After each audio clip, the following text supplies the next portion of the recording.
It's my pleasure to introduce today's colloquium speaker, Emily Peters. Emily and I went to graduate school together at UC Berkeley, where she was basically like a second mentor to me. She graduated in 2009. Afterwards, she did a postdoc. She started a postdoc at the University of New Hampshire, and then she did an MSF postdoc at MIT. Afterwards, she spent a year at Northwestern, and now she is an assistant professor at the University of Chicago. No, sorry, University of Chicago. Loyola University of Chicago. Just, you know. And today, and her research is on planar algebras and proof by pictures, and she's going to tell us about that today. All right. Well, thank you for the invitation and the introduction.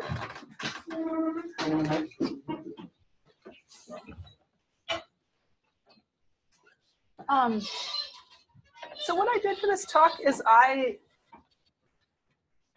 front-loaded my examples.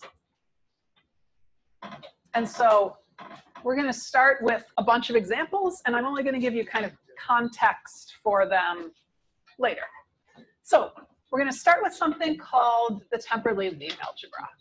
Okay? And before we get to the algebraic structure, the objects here are non-crossing pairings of points. So we have endpoints on a line up here and endpoints on a line down here. And we just draw some curves that connect them. Okay, and it doesn't even really matter that we have them all, you know, half on top and half on the bottom. We can isotope them around so they're on a circle or they're all on a single line. But for a reason we're going to see later, this is a convenient presentation of them. Okay, so here are some temporally lead diagrams. This is a temporally lead 4, temporally lead 5, temporally lead 7 diagram. And any two diagrams that are isotopic to each other are the same. So it doesn't matter if my pen shakes as I draw the line or if I take a sort of curvy route to get there. The one thing is that I'd like to stay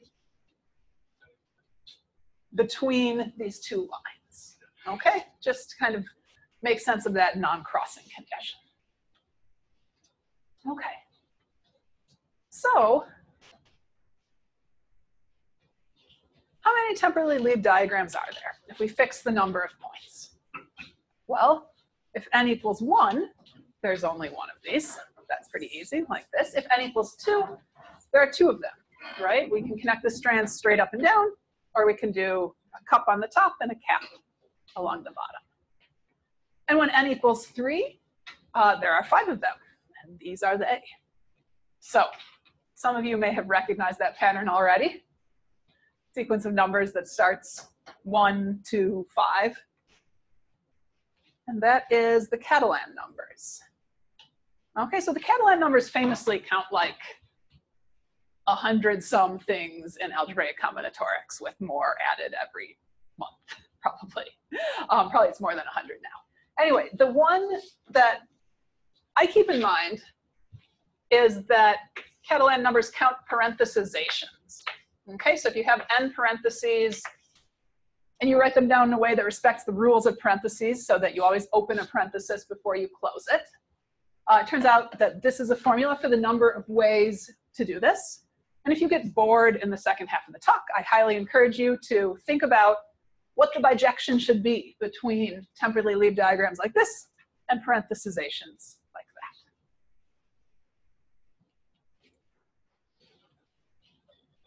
that. Okay, now what makes this an algebra instead of just a collection of diagrams is that we can multiply them together. Okay, so we have this multiplication that's defined by, you put one of them on top of the other. You connect up exactly half the strands, and so a temporally lead n times a temporally lead n diagram again gives you a temporally lead n diagram. Here's an example where it all works out very nicely. But from what I've told you, how am I supposed to multiply these two diagrams, right? I connect them up and I get some data, this loop here, that's not part of the data of the temporally lead diagram, right? Temporally lead diagram is just these pairings of points in ways that don't cross. And so what we do is we introduce a constant. So pick a number delta. For now, it can be any complex number you like. And every time we have a circle, we throw it away. But we remember that it was there by multiplying the diagram by delta. So in this case, this is what we get.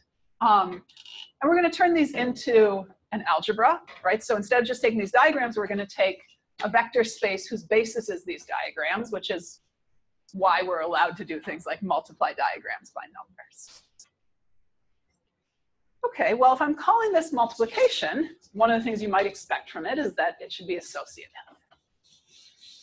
And so does this definition seem associative? So there are, you know, two different ways to make this stack. We could first put A on top of B, and then move that whole thing to be on top of C. Or we could start by putting B on top of C, and then put A on top of that whole thing. And the end result is equal. So yes, this is associative. A reasonable thing to call a multiplication.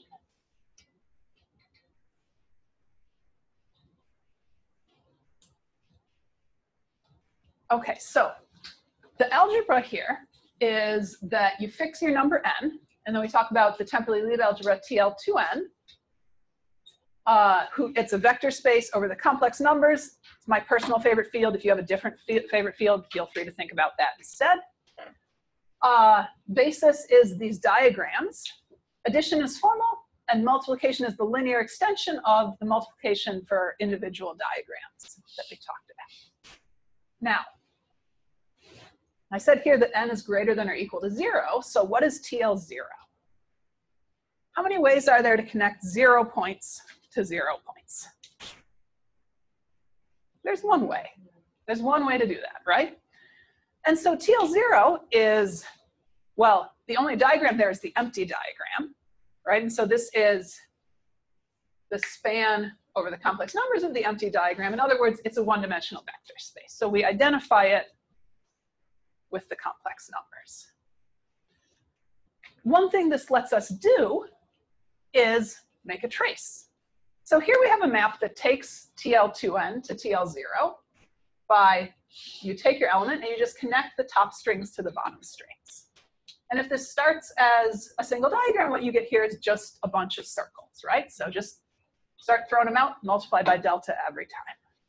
If you have a linear combination, you just take the linear extension of this map on diagrams. How about calling this a trace?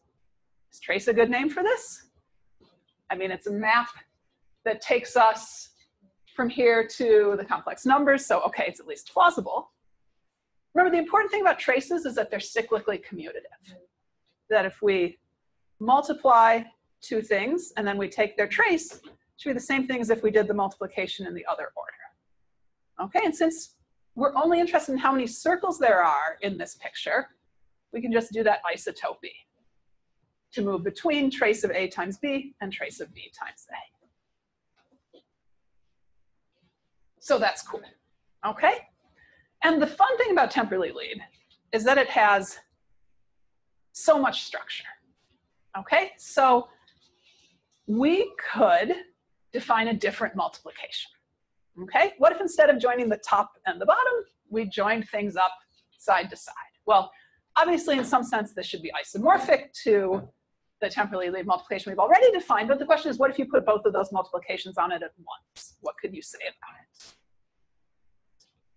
it? We also have inclusions from one of these algebras into the next one up, right? Given by taking any diagram and just putting a single strand next to it. Okay, and so we have this nesting among all of these temporally Liebs. And then we also have a map in the other direction. We can go from one of these down to the next one below it by doing kind of a partial trace, by taking just one of these strands on the top and bottom and capping them together. Okay, and so we have this method to move among the towers. And I'm not going to go into this, but it turns out that a lot of the structure is preserved when you do that. And so you can think of temporally Lieb as a unified whole instead of a bunch of different algebras. Okay, so all of this additional structure, well, and more, right? This is a diagrammatic algebra, so you can really make sense of any diagrams you can draw involving these. We can encompass this by saying that temporally Lieb is a planar algebra. I'll come back to that word later. Can you tell us how this will be simple, but it's new to me how those two multiplications are commuted to each other. What do they generate? Is it you know, I don't actually know the answer to that. It's an interesting question. They certainly don't commute with each other. And I mean, this multiplication is, in general, neither of the multiplications is commutative. So, yeah.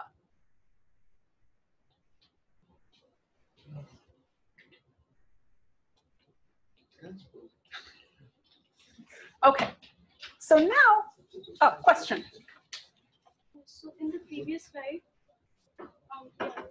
so the multiplication that you define, the second one, the last one, from TL to n plus 2 to TL to n, yeah. Yes. So I didn't get it. Why is this well defined? I mean, we can just take any 2 points and join them.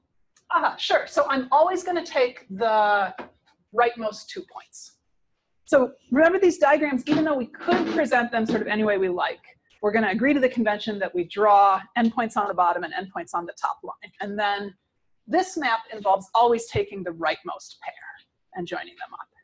And you're right in some sense that like there should be a bunch of maps from here to here that do this. And there absolutely are. The only reason to single this one out is that this is the one where if you do it repeatedly, you get the trace that we talked about on the last slide. So it has to be the rightmost one, right? Yeah, it has to be the rightmost strands.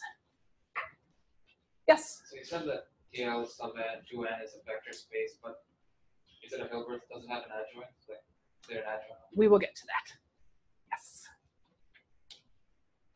Okay, and for the moment, we're going to take a small digression and talk about knots.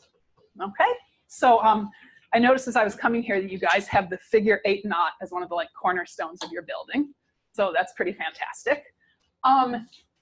Mathematically, a knot is the image of a smooth embedding from the circle into Euclidean 3 space. Here's an example.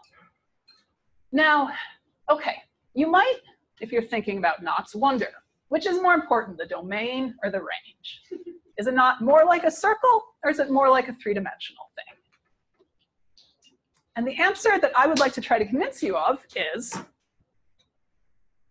no.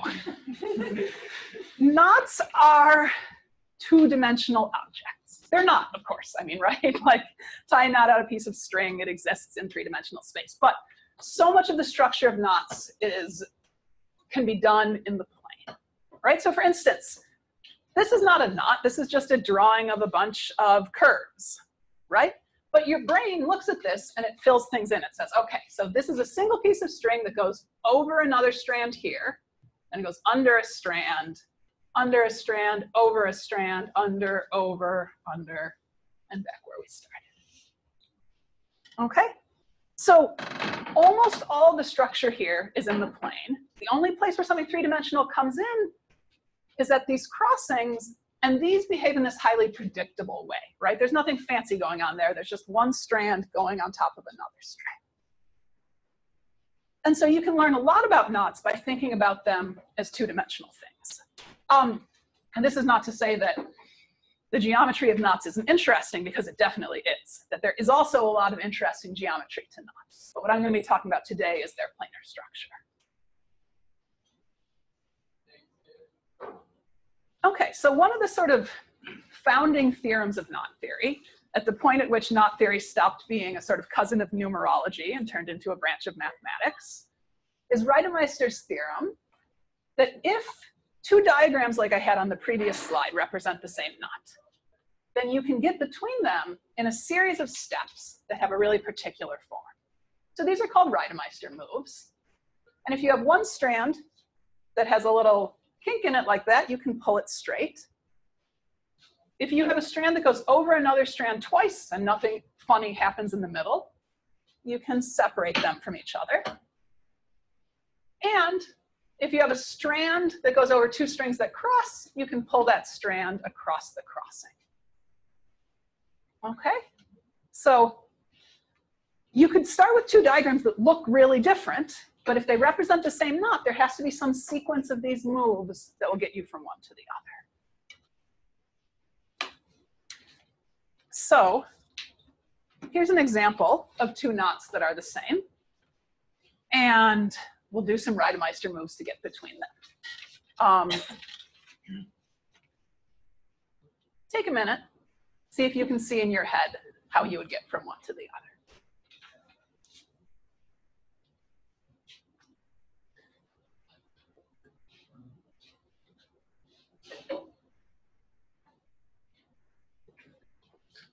Is the second one exactly the same as the first? Sorry, yes. This is where the changes are going to be happening. I couldn't explain that better. This is the same as this, and my slides are going to illustrate the steps you take to get, this one will change to show you moving from here to here.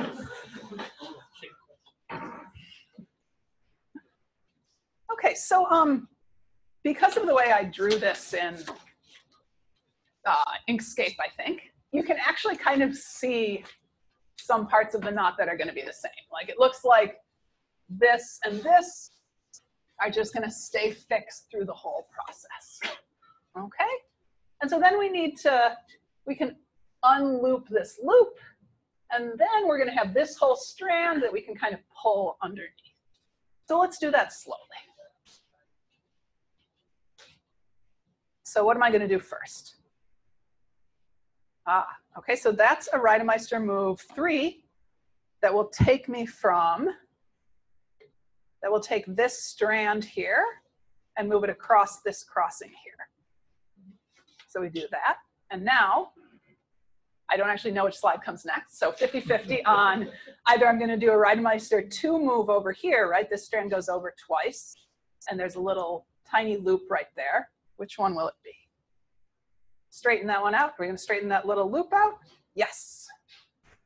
All right, and now this is starting to look more like the thing on the other side. So at this point, I stopped breaking the Reidemeister moves down quite so atomically. So we're going to do a couple of them, and I think the next thing we're going to do is straighten this loop out. So this goes like that. And now you can see that this strand goes over everything, right? Over this, over this. Well, and then it comes out from under there. So we're just going to lift this up off this part here and put it down over here and end up here. Why don't I go through that again? So one step at a time. Okay, well, the good news is the point of Reidemeister moves is not to really pedantically go from one knot to another, right? I mean, if you ever, for some reason, end up with two knot diagrams, you have to decide if they're the same or the different. The right thing to do is to either make them out of string and see for yourself, or to get a computer program to answer the question for you. I had some students working with me on a knot theory project this summer where they were generating a lot of data, and they ended up needing to know if knots were the same or different. And so one of my students was really into like making them out of string to decide. And another student was really happy to find Mathematica code that will let you input a knot and decide if it's the same or different as another one. No, the point of Reidemeister moves is that they make it easy to deal with knot invariants. So a knot invariant is a map from knot diagrams to something better. And by better, we mean simpler, right? Maybe just the complex numbers, maybe polynomials, maybe some other kind of diagram that are somehow easier to tell apart. And so, okay. A knot invariant is a map from knot diagrams to something simpler, right? It's not, people often talk about knot invariants, but like, if you have the same knot, of course, anything that's a function on it is going to be invariant. The point of knot invariance is to take these diagrams and help you figure out what they are. And so the value of the invariant shouldn't change under the Reidemeister moves. And conversely, if we want to prove that something is invariant, all we need to do is prove that the 3 Reidemeister moves don't change it. And those 3 moves generate all equivalences between knot diagrams. Okay, so here's a first example of a knot invariant. This is called the Kaufman bracket. And the Kaufman bracket is a map from tangles. So these are not just knots, they're like tangled bits of strings where maybe we have some ends to the strings, okay? So the ends I know I say loose ends here, but that's actually exactly wrong. The ends should be like tacked down. The strings can move around, but the ends are fixed. Okay, so pick some number D, and then we're going to choose some parameter A that satisfies this polynomial. And the definition of the Kaufman bracket is that when you see a crossing, you replace it by the two non-crossing pictures, the two temporally leave two diagrams. How do you choose which one to use? You don't, you do both. You replace it with both of them, and you have this parameter A here that keeps track of which choice you made. Okay, so A goes with the straight up and down, and A inverse goes with the cup cap if your crossing looks like this. And the other piece of data that defines the Kaufman bracket is that when you have a closed loop, you pick up a value of D. Okay, so just like we did with temporally leap, closed loops count multiplicatively for D. All right, let's do an example here. So here is the trefoil knot, and you can see that I've circled the crossing where I'm going to apply this relation, and I apply it, and I get this. I get two knots that are simpler, okay, and that they only have two crossings. And so now I can apply that relation at this crossing and then at this crossing. Now you might complain that this no longer looks very much like the crossing I have here, right? And the idea of this relation is that this relation remains true when you rotate it by 90 degrees. So if your crossing looked like this instead of like this, if your crossing looked like this, you would get A times the cup cap picture and A inverse times the straight up and down picture. Okay, so we apply this again, and we get this, and then we get to apply it again. Oh boy, well, that's pretty complicated, but we don't have any crossings left. Okay, so we resolved each of these crossings, and we ended up with a bunch of diagrams that are just circles. Any one of these diagrams that just circles just counts for some value of D. So this is D cubed, D squared, D squared, D squared, D squared, D, D, something's wrong here. Anyway, D squared again. Okay, so if you work out the algebra here, and you use the fact that D is negative A squared minus A to the minus 2, you end up getting this polynomial. Okay, so that's the definition of the Kaufman bracket. And the Kaufman bracket is invariant under some Reidemeister moves. So here's how we can see that it's invariant under Reidemeister 2. And also, incidentally, why we chose A and D to have that particular relationship. So we apply the relation here first. Sorry, we apply both relations at once. So I've omitted the middle steps here, and we get A squared times this, and this, and this, and A to the minus 2 times this. And if we do some isotopy, we see that this is this plus a multiple of this diagram. We don't want this diagram, right? We just want this to be equal to that. So we choose D to be minus A squared minus A to the negative 2. And this works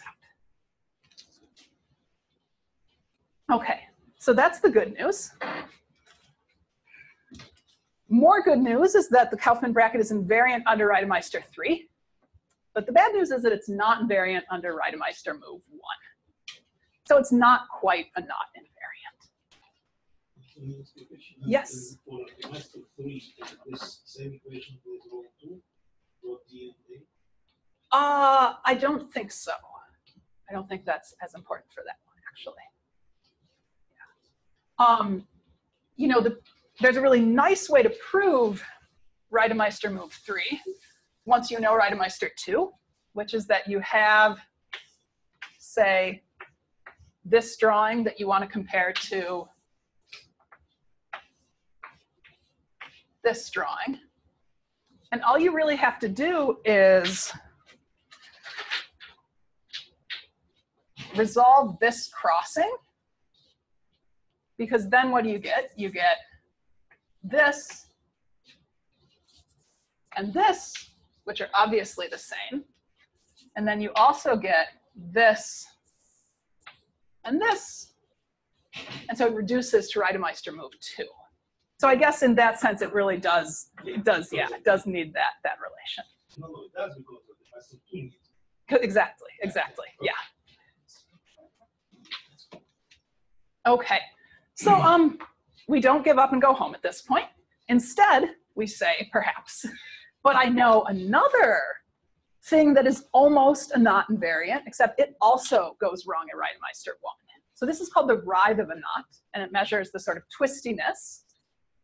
And it is invariant under Reidemeister 3, and it is invariant under Reidemeister 2, and it is not invariant under Reidemeister 1. And so we take these two things that create problems for us, and we make those cancel out. And once you do that, you end up with something called the Jones polynomial. Okay, so disclaimer that this is not how Jones found the Jones polynomial. It arose in a different context. This is a sort of a revisionist history of the Jones polynomial, but nevertheless, it's a very nice way to think about it. And one of the reasons the Jones polynomial was a big deal when it came out in the early 80s is that it's pretty good at telling knots apart. Previous polynomials like the Alexander polynomial weren't so successful. It's not perfect, okay? There are knots, I think one has 8 crossings and one has 10 crossings that are distinct but have the same Jones polynomial, but it's pretty good. It's good enough that, for instance, it's unknown if there exists a non-trivial knot which has the same Jones polynomial as the unknot. Okay, the unknot is just a loop of string that doesn't have any twists in it. And by now, people have tabulated Jones polynomials for knots with up to 17 crossings. That's a lot of knots. And less systematically, but people have done explorations beyond 17 into knots with, say, 19 crossings that have some symmetry properties and not found anything that has the same Jones polynomial as the unknot. And on the one hand, you're tempted to take this as, you know, evidence that nothing like that exists. And on the other hand, how can we say that, right? How could you extrapolate from 100 crossing knots to 19 crossing knots? So this is a really interesting problem.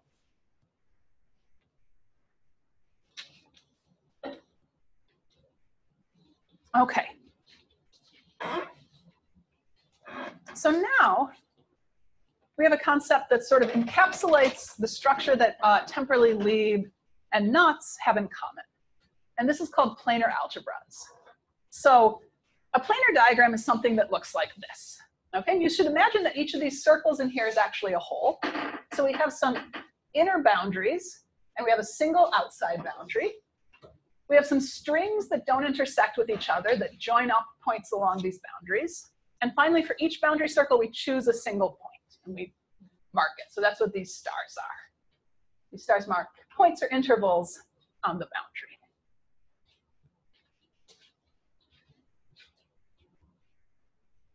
Okay, and the idea that we're working with here is that we're going to use these diagrams to put structure on some family of vector spaces.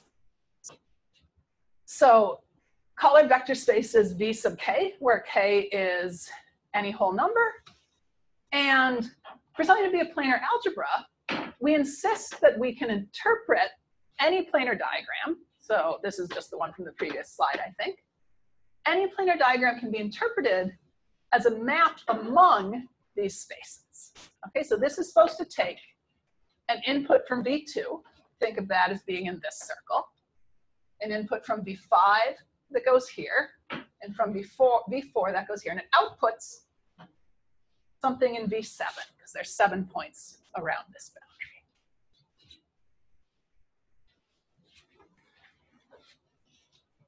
boundary. Okay, now, what we really need is that the structure on planar diagrams is also respected by this action of planar diagrams. So we can compose planar diagrams.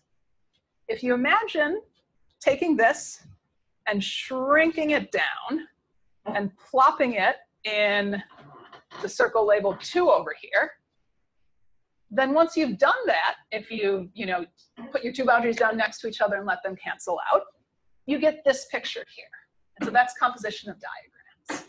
And to call something a planar algebra, we need composition of diagrams to give the same result as composition of these multilinear maps. So here's one example of a commuting square, commuting triangle that we would get from this condition. Okay. The easy way to make sure this holds is to have some sort of vector space that's already inherently diagrammatic. Okay, so temporally Lieb is a planar algebra. Planar diagrams act by just inserting the temporally Lieb pictures. And once you've inserted a temporally Lieb picture in every input disk, you have a collection of non-crossing strings and some closed circles. Count those closed circles as delta and throw them away. So remember at the beginning of the talk, I said that we don't really need to arrange our points on a line and on a line. So that's what we're doing here. We're arranging them around a circle. But that star matters, that little marked point on the boundary matters because that tells us where to start, right? So we say the left side of the diagram, say it goes in the position of that star.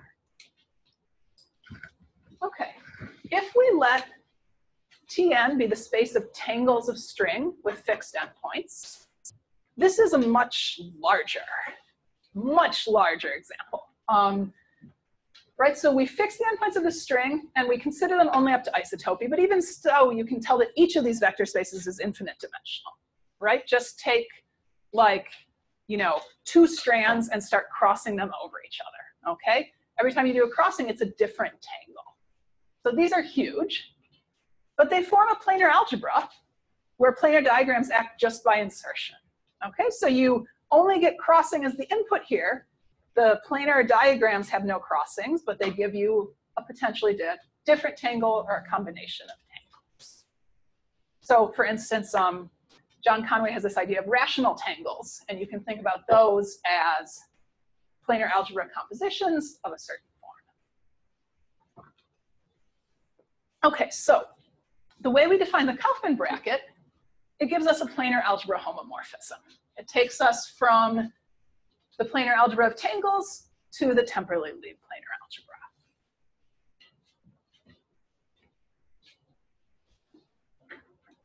algebra. Okay, now, for my next example, we're going to consider a special kind of planar algebra. And just for another minute, ignore the word subfactor here. So for now, I'm just telling you about a kind of planar algebra that has additional structure that we might like. So that includes that the zero space of this planar algebra is one-dimensional, like temporally Lieb, unlike tangles. What's the zero space of the tangles planar algebra?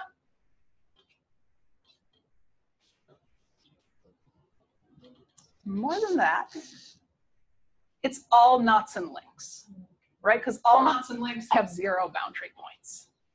And so if we're thinking about tangles, already that one is huge. Okay, and all of vector spaces along the way have to be finite dimensional. We have another condition called Spheric Ality, which is just that if you have some diagram and you connect it on the left versus connect it on the right, you should get the same result. Okay, and now the last condition is a positivity condition. And it says that each vector space has an adjoint star structure so that the bilinear form that we define this way, x with y is yx star, is positive definite.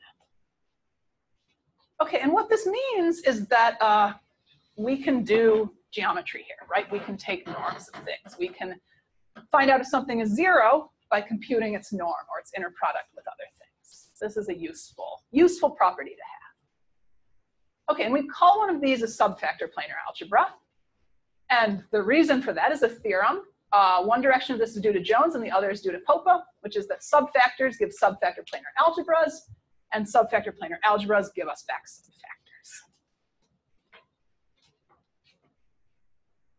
Okay, like I said, we'll come back to that word subfactors, but for now, temporally Lieb is a subfactor planar algebra.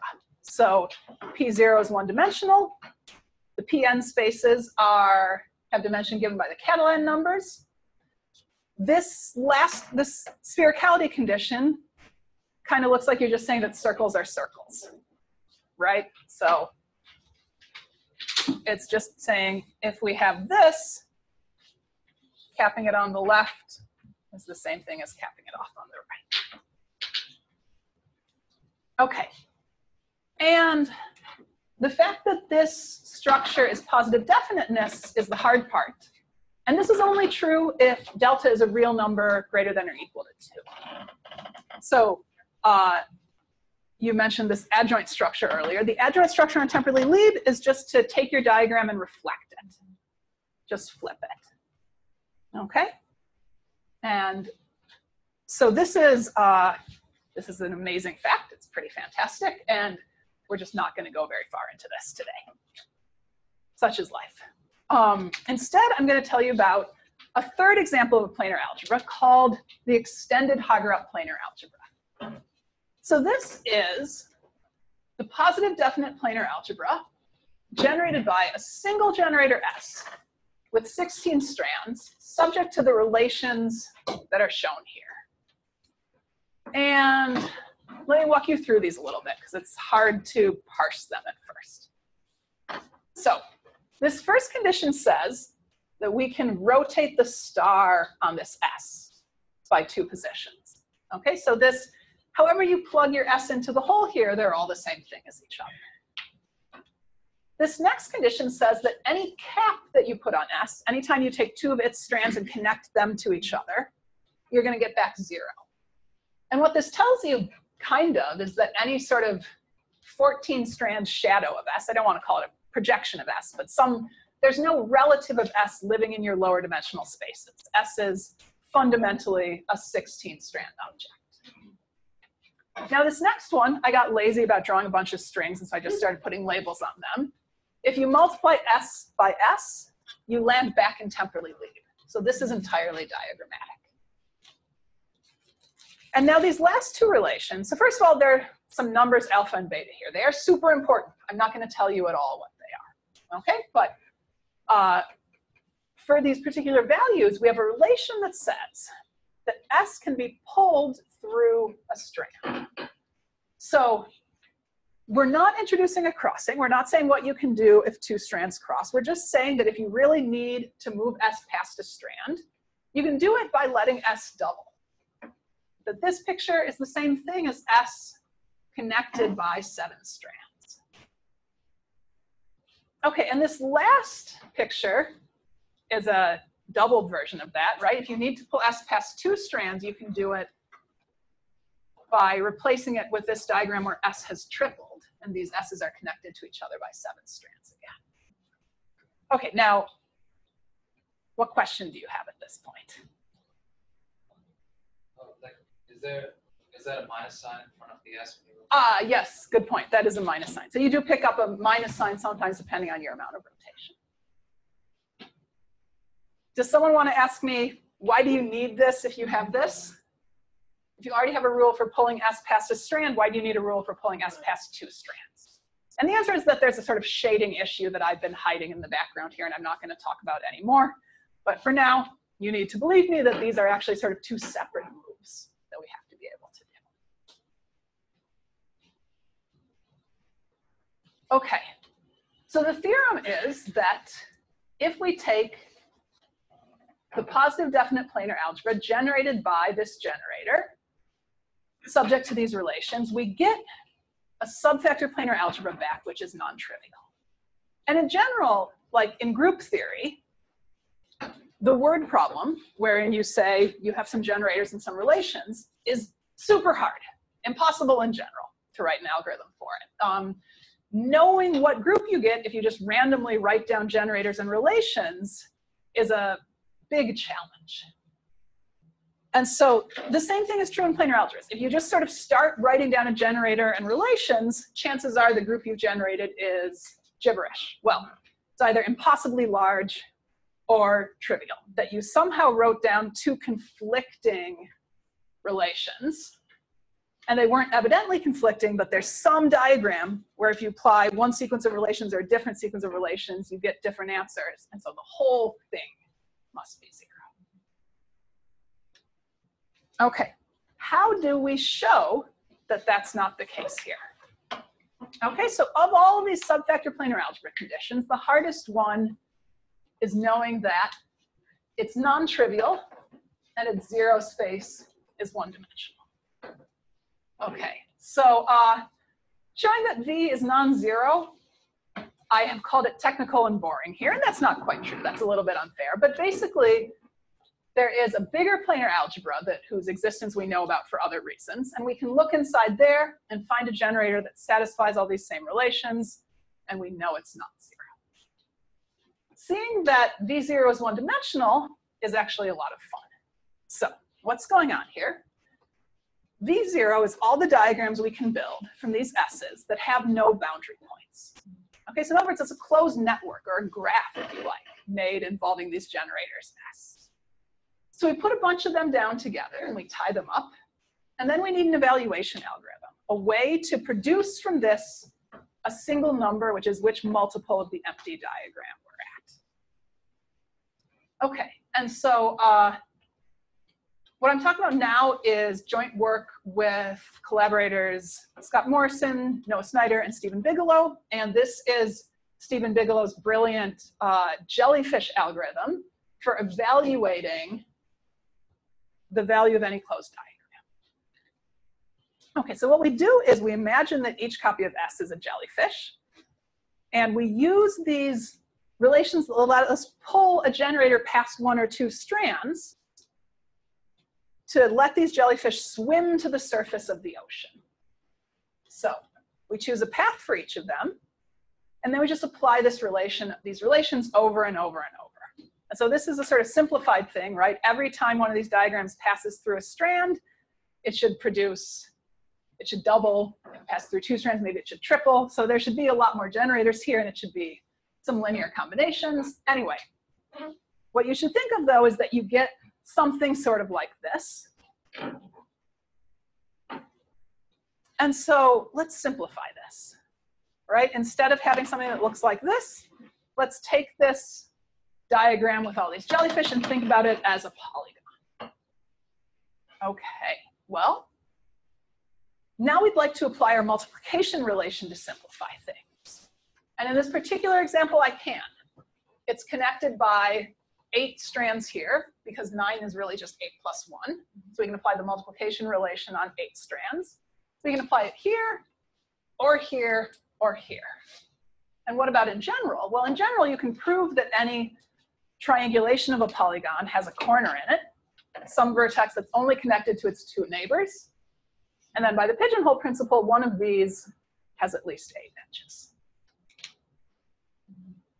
Okay, and so we can apply the multiplication relation, simplify, and repeat. We do this enough times, and we end up with something in temporally Lieb, which we know is one-dimensional. Whew. And so we're done. Okay. And so now we get to actually talk about subfactors. So let me take a minute to actually give you some definitions, which I've so far avoided doing. So I'd like to think about this in analogy to linear algebra, which is something we all know and love, right? We study operators on finite dimensional vector spaces, more conveniently thought of perhaps as matrices. When you do operator algebras, you're studying operators on infinite dimensional vector spaces, which, like, it's really hard to get a handle on those. So you start imposing hypotheses. You say, we only want to look at vector spaces that are closed in a certain topology and have a positive definite inner product. So now we're looking at Hilbert spaces.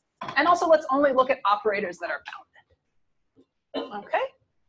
Now, a von Neumann algebra is a subalgebra of bounded operators on a Hilbert space, which is closed in a given topology that I'm not going to tell you about. And a factor is a von Neumann algebra whose center is trivial. Okay, so it's an algebra of operators, and there's nothing in it which commutes with everything else in it, except the identity. Okay, so finally, I can tell you what a subfactor is, which is to say it's a pair of factors, and one of them is contained in the other one. So in summary, when we talk about subfactors, we have a pair, A contained in B. A and B are usually infinite algebras, and both are maximally non-commutative. Okay, all the commutative structure has been thrown out. So subfactors are big, and they're hard to get your hands on. So just like with knots, which were big and hard to get our hands on, we're interested in their invariants. If we can calculate these invariants, they're very useful. And the reason that I'm telling you today about subfactor planar algebras is that the best invariant of a subfactor is a planar algebra. Okay. And at this point, you're possibly saying to yourself, yes, but why? Okay, I've thrown these slides of notation at you. Why would you want to study these things? Okay, so one reason is that if you want to study morphisms between von Neumann algebras, you very quickly end up looking at subfactors, right? If you want to study a map from von Neumann algebras to von Neumann algebras, you have what turns out to be a direct integral decomposition into factors. And then factors have no non-trivial ideals, so all maps between them are inclusions. And so to study any sort of morphisms of von Neumann algebras, you end up studying subfactors. And so here's another thing people say, which is a kind of similar, but or maybe a different reason to like subfactors. Since they have no ideals, you can think of them as non-commutative fields. Okay, and so a subfactor is a non-commutative analog of a field extension. People like field extensions. People like field extensions because you do Galois theory if you have field extensions. Well, you can do lots of other stuff, but. So when we talk about the standard invariant of a subfactor, you can think of this as you like, as an analog to the Galois group of a field extension. Okay, and that's sort of philosophical. I'm not going to go into any more detail about that. But remember, with subfactors, we like to have invariants. So the simplest invariant of a subfactor is its index, which is a number. And basically, this number measures how big A is inside of B. Okay? And the really cool result that Jones proved near the beginning of subfactor theory is that possible indices for a subfactor have a discrete part and a continuous part. Any index 4 or bigger is possible. And if you're less than 4, your index has to take on the form 4 cosine pi over n squared. Okay, so this includes integers between 1 and 4. But it also includes, so here's 4. Everything after 4 is good. 1, 2, 3. It also includes some more numbers in here with 4 as an accumulation point. Okay? And this is a really kind of weird result, right? Like things are very different past 4. So, this is a kind of rough invariant, right? It just gives you a number. And so the standard invariant, which has a lot more information in it, is formed by looking at bimodules for the subfactor generated by the factor, right? So A is a subfactor of B.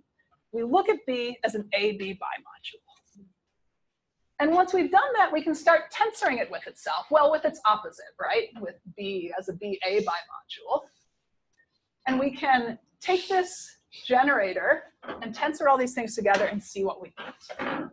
Okay, so in some sense here, we're exploring the representation theory of our subfactor. Things that have both an action by both parts of the subfactor. We don't necessarily have the whole picture. We're just looking at what's generated by a single generator. Okay, this turns out to be a planar algebra. I'm not going to tell you the details about how. But from this, we can get another invariant, which is the principal graph.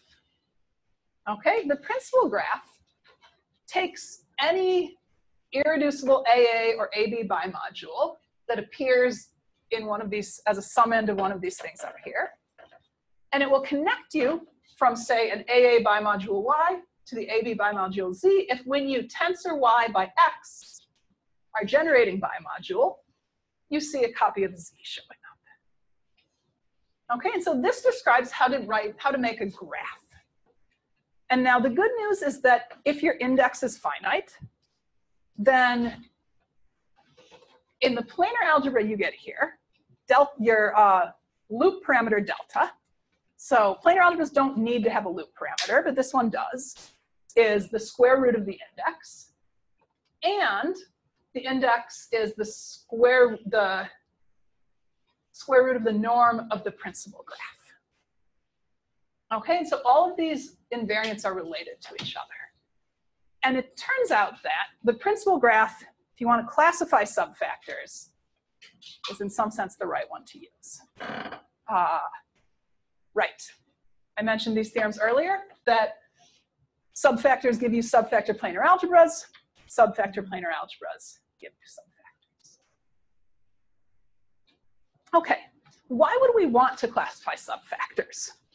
Well, first, I mean, in the early days of subfactors, people were, of course, interested in examples, and there were a lot of different sources of examples, and it was sort of this grab bag, right? They weren't super well organized. And so if you're going to organize these, you sort of think maybe the right way to do it is by looking at these invariants and dealing with the smaller invariants first.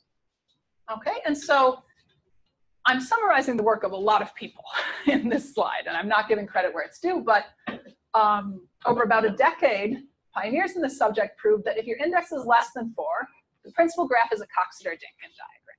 That's not hard to see. The part that's hard to see is that these ones exist, AN, D2N, E6, and E8, and the other Coxeter-Dinkin diagrams are not associated to any subfactors. So that's cool, because it's a classical result, but not quite. It has this little asterisk about evenness. Anyway, that's really interesting.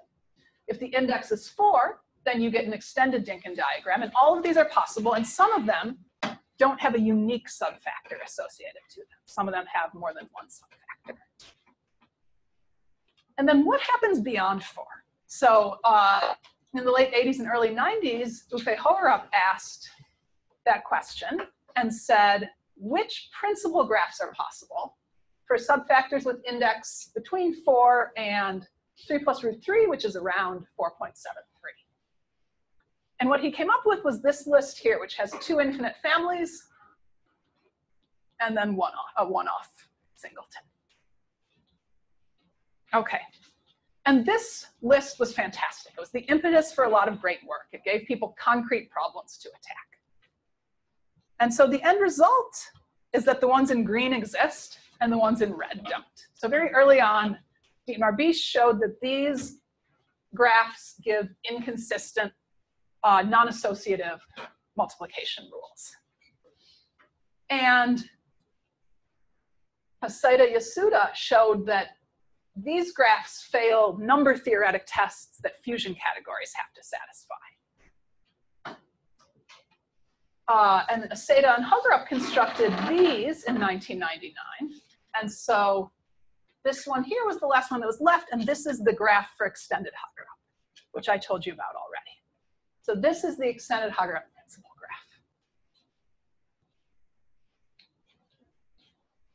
graph. Okay.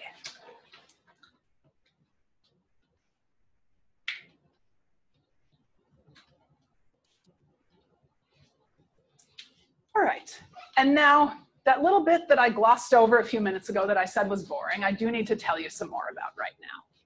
So remember when we were constructing the extended Hager planar algebra, one step in this proof was showing that the planar algebra given by the generator and relations was non-trivial.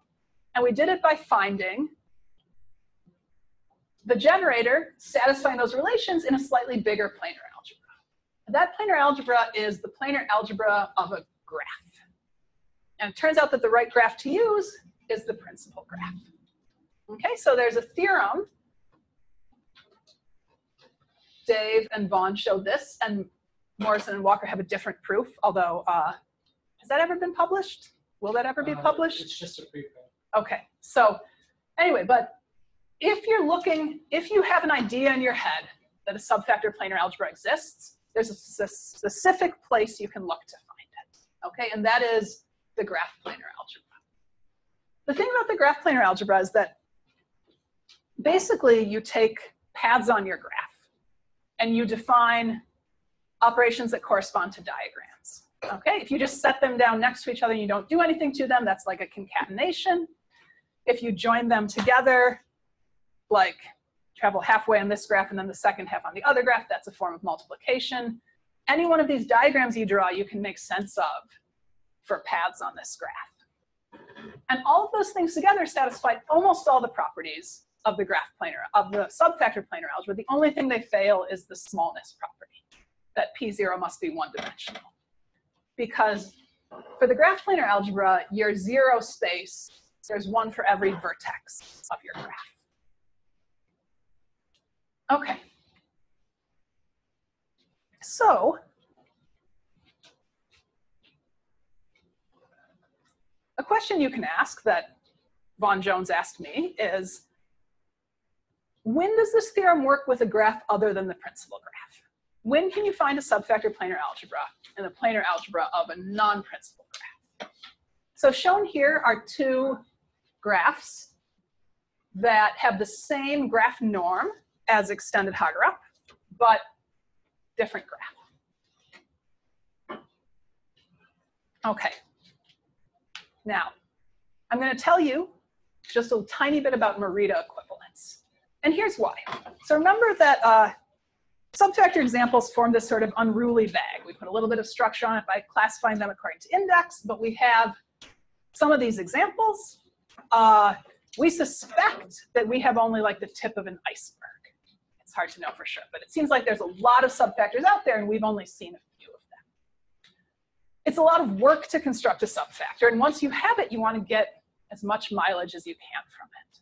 And so that's why we think about these Merita equivalence classes. Now,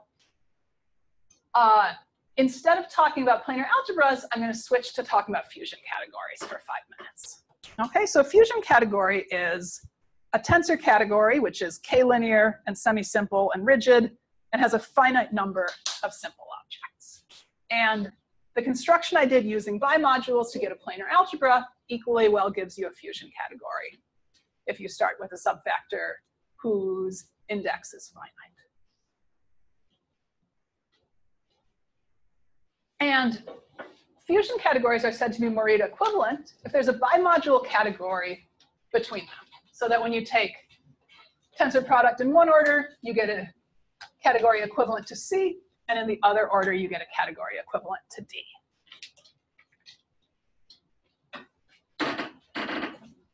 And so given a fusion category, like the ones coming from extended Hager, we might want to find all fusion categories that are Merita equivalent to it.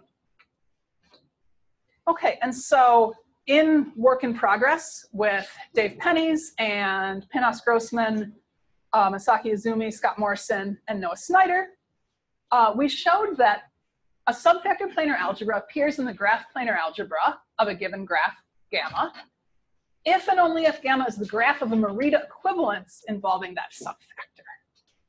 Okay, and so this connects these planar algebra embedding problems with Merita equivalence. And so the connection is actually not so bad. So given a category and a generator, and M, which is a C module, we get a graph by looking at the simple objects of M and connecting them.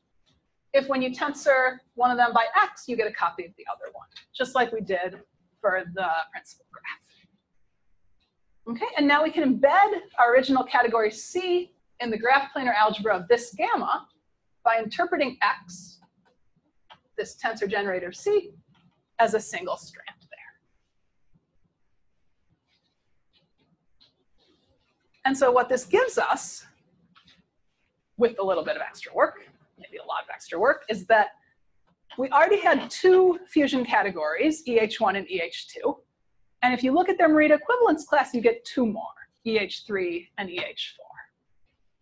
Okay, and this is the total Merita equivalence class for these. And so that gives us a full picture of, maybe you can think of it as the family that these fusion categories live in. Okay, and from this, you can produce some new examples of subfactors. I've shown two of the more interesting ones here.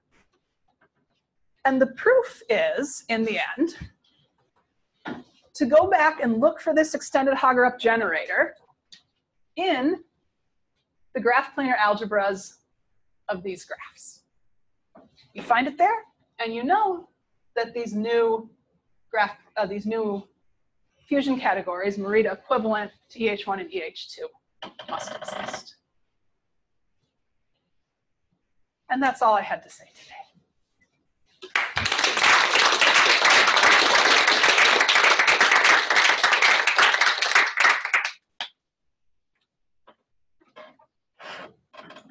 Are there questions? Yes. So on a slide you were mentioning big and slippery, right? Uh-huh. Are jellyfish a coincidence? That's a good question. Are jellyfish big and slippery? I think a jellyfish is slippery and stingy. But yeah, I think it's just a really good analogy. And I can say that because it wasn't my analogy, so I'll take credit for it. So you defined the index as a dimension, but Yeah. it can be like so how do you define the dimension? Because it can be like not integers. Yeah, that's right. So you look at so we have subfactor A and B, and you look at L2 of B, and you embed it in L2 of A, tensored with itself natural number of times, and you look at the trace, I think, of the image over here. And so that gives you a notion of dimension that can take on non-integer values, which is strange, right?